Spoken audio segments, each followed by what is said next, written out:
ನೋಡ್ಗಳಿಯ, ಮೊದ್ಲೆಲ್ಲ ನಾವು ಆಡೋ ಭಾಷೆನ ಮಾತೃಭೂಮಿ ಮಾತೃಭಾಷೆ ಅಂತ ಇದ್ವಿ.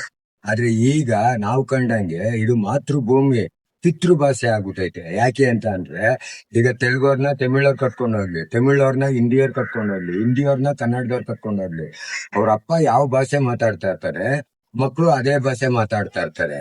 ಅದರಿಂದ ನಮ್ಮ ಅಪ್ಪನ ಭಾಷೆನ ನಾವು ಮಾತಾಡೋದಕ್ಕೆ ಪಕ್ಕದ ಮನೆಯ ಹತ್ರ ಪರ್ಮಿಷನ್ ಕೇಳಬಾರ್ದು, ಎದುರು ಮನೆಯ ಹತ್ರ ಕಾಚಿಸ್ಕೋಬಾರ್ದು.